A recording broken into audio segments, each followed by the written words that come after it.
Neat ಹೋರಾಟದ ಸುತ್ತಲೂ ನಡೀತಿರೋ ಹೈಡ್ರಾಮಾದಲ್ಲಿ ಈಗ ಮತ್ತೊಂದು ಬಿಗ್ ಟ್ವಿಸ್ಟ್ ಸಿಕ್ಕಿದೆ.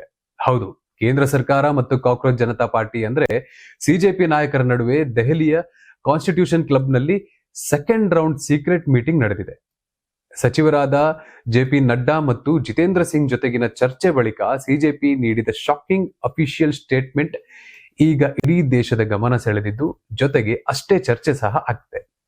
ವಿಷಯ ಏನಂದ್ರೆ, ಸಿಜೆಪಿ ಮುಖ್ಯ ವಕ್ತಾರ ಸೌರವ್ ದಾಸ್ ಮತ್ತು ರಾಷ್ಟ್ರೀಯ ವಕ್ತಾರ ಅಶುತೋಷ್ ರಾಂಕಾ ಸರ್ಕಾರದ ಮುಂದೆ ಪ್ರಮುಖವಾಗಿ 3 ಬೇಡಿಕೆಗಳನ್ನು ಇಟ್ಟಿದ್ದರು. ಅಸಲಿಗೆ ಅವುಗಳು ಯಾವ್ಯಾವು ಅಂತ ನೋಡ್ತಾ ಹೋಗೋಣ ಬನ್ನಿ. ಮೊದಲನೆಯದಾಗಿ, ಶಿಕ್ಷಣ ಸಚಿವ ಧರ್ಮೇಂದ್ರ ಪ್ರಧಾನ್ ಅವರನ್ನು ಸಂಪುಟದಿಂದ ತಕ್ಷಣ ವಜಾ ಮಾಡಬೇಕು. ಎರಡನೆಯದು, ಪ್ರತಿಭಟನೆ ನಡೆಸಿದ ವಿದ್ಯಾರ್ಥಿಗಳ ಮೇಲಿರೋ ಎಫ್ಐಆರ್ ಹಾಗೂ ಕೇಸ್ಗಳನ್ನು ವಾಪಸ್ ಪಡಿಬೇಕು. ಇನ್ನು ಅದರ ಜೊತೆಗೆ ನೀಟ್ ಗೊಂದಲದಿಂದ ಆತ್ಮಹತ್ಯೆ ಮಾಡಿಕೊಂಡ ಅಭ್ಯರ್ಥಿಗಳ ಕುಟುಂಬಕ್ಕೆ ತಲಾ 1 ಕೋಟಿ ರೂಪಾಯಿ ಪರಿಹಾರ ಕೊಡಬೇಕು ಎನ್ನುವ ಈ 3 ಮುಖ್ಯ ಬೇಡಿಕೆಗಳನ್ನು ಸರ್ಕಾರದ ಮುಂದೆ ಇಟ್ಟಿದ್ದಾರೆ. ಇಷ್ಟಕ್ಕೂ ಈ ಬೇಡಿಕೆಗಳ ಆಲಿಸಿ ಸರ್ಕಾರ ಹೇಳಿದ್ದೇನು ಗೊತ್ತಾ? ಈ 3ರಲ್ಲಿ ಬರೋಬ್ಬರಿ 2 ಬೇಡಿಕೆಗಳಿಗೆ ಕೇಂದ್ರ ಸರ್ಕಾರ ತಾತ್ವಿಕವಾಗಿ ಒಪ್ಪಿಗೆ ಸೂಚಿಸಿ ಸಕಾರಾತ್ಮಕವಾಗಿ ಸ್ಪಂದಿಸಿದೆ ಎಂದು ಕೇಳಿ ಬಂದಿದೆ.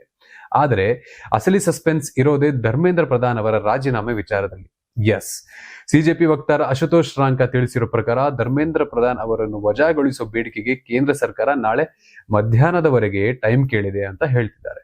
ಇದರ ಜೊತೆಗೆ ಮತ್ತೊಂದು ಕಡೆ ಸರ್ಕಾರ ಶೀಘ್ರದಲ್ಲೇ ಅವರ ರಾಜೀನಾಮೆ ಪತ್ರವನ್ನು ಪಡೆದುಕೊಳ್ಳುತ್ತೆ ಅನ್ನೋ ಭರವಸೆ ನಮಗಿದೆ ಎನ್ನುವ ಮಾತು ಹೇಳಿ ಸಿಜೆಪಿ ವಿಶ್ವಾಸವನ್ನ ವ್ಯಕ್ತಪಡಿಸಿದೆ. ಇದೆಲ್ಲದರ ನಡುವೆ ವಿದ್ಯಾರ್ಥಿಗಳ ಮೇಲಿನ ಕೇಸ್ ವಾಪಸ್ ಮತ್ತು 1 ಕೋಟಿ ಪರಿಹಾರದ ವಿಚಾರದಲ್ಲಿ ಸರ್ಕಾರ ಗ್ರೀನ್ ಸಿಗ್ನಲ್ ಕೊಟ್ಟಿರೋದು ಸಿಜೆಪಿ ಹೋರಾಟಕ್ಕೆ ಸಿಕ್ಕ ದೊಡ್ಡ ಗೆಲುವು ಅಂತಾನೆ ಹೇಳಲಾಗ್ತಿದೆ. ಆದರೆ ನಾಳೆ ನಡೆಯಲಿರೋ ಮತ್ತೊಂದು ಸುತ್ತಿನ ಸಭೆಯಲ್ಲಿ ಶಿಕ್ಷಣ ಸಚಿವ ರಾಜೀನಾಮೆ ಬಗ್ಗೆ ಸರ್ಕಾರ ಏನು ನಿರ್ಧಾರ ತಗೊಳ್ಳುತ್ತೆ ಅನ್ನೋದೇ ಈಗ $1 ಮಿಲಿಯನ್ ಪ್ರಶ್ನೆ ಆಗಿದೆ. ನಾಳೆ ಮಧ್ಯಾಹ್ನದ ಸಭೆಯ ನಂತರ ಶಿಕ್ಷಣ ಸಚಿವಾಲಯಕ್ಕೆ ಹೊಸ ನಾಯಕ ಬರ್ತಾರೆ ಅಥವಾ ಸರ್ಕಾರ ಬೇರೆ ಏನಾದ್ರೂ ಮಾಸ್ಟರ್ ಪ್ಲಾನ್ ಮಾಡುತ್ತಾ ಅಂತ ಗೊತ್ತಾಗಬೇಕಾಗಿದೆ.